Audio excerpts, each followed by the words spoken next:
Hello guys, आज हम जानेंगे कि क्या गॉड सच में एग्जिस्ट करते हैं। लेकिन उससे पहले जान लेते हैं कि गॉड का मतलब क्या होता है। ऐसा कोई अकेला जो इंडिपेंडेंट हो और सबसे ज़्यादा पावरफुल हो और नेसेसरी बीइंग हो, मतलब उनका ना होना इम्पॉसिबल हो और कोई लिमिटेशंस ना हो उनके ऊपर।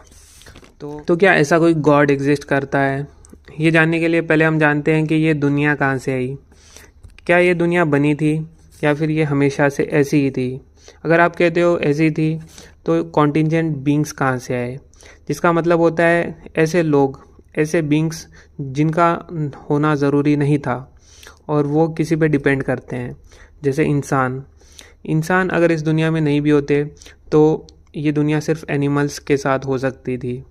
और हर इंसान उसके फादर पे डिपेंड करता है और वो उनके फादर पे डिपेंड करते हैं। तो ऐसे ये चेन पीछे जाती रहती है और एक चेन ऑफ कॉजेस बन जाती है। तो अगर तो क्या ये chain of causes infinite times तक पीछे जा सकती है? क्योंकि अगर हम कहते हैं हमेशा से थी तो इसको इन्फिनेट टाइम्स तक पीछे जाना पड़ेगा।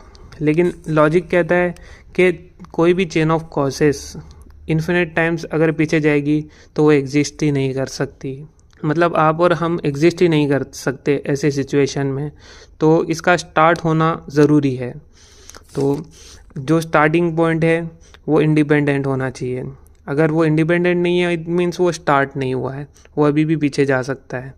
तो उस इंडिपेंडेंट कॉज को सबसे ज़्यादा ताकतवर भी होना पड़ेगा, क्योंकि फिज़िक्स कहती है कि कोई भी कॉज उसके इफ़ेक्ट से ज़्यादा ताकतवर होना चाहिए, वो अपने इफ़ेक्ट से कम ताकतवर नहीं हो सकता।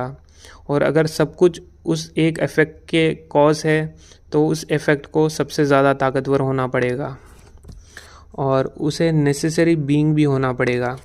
मतलब उस एक कॉज के अलावा बाकी सब अगर नहीं भी होते तो किसी को एक फ़र्क नहीं पड़ना था। लेकिन अगर वो एक कॉज नहीं होता तो बाकी सारे कॉज नहीं होते और उसमें कोई लिमिटेशंस नहीं होनी चाहिए। जैसे इंसान की लिमिटेशंस है कि वो सांस लेते हैं तो वो हवा पे डिपेंडेंट है, लेकिन वो इनिशियल कॉज किसी पे डिपेंडेंट नहीं है। तो वो कॉज, उस कॉज की कोई लिमिटेशंस भी नहीं होनी चाहिए।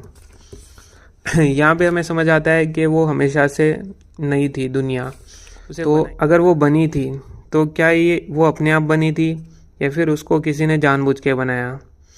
अगर आप कहते हो कि वो अपने आप बनी थी बाय चांस, तो उसके लिए पहले हम एक एग्जांपल जान लेते हैं कि अगर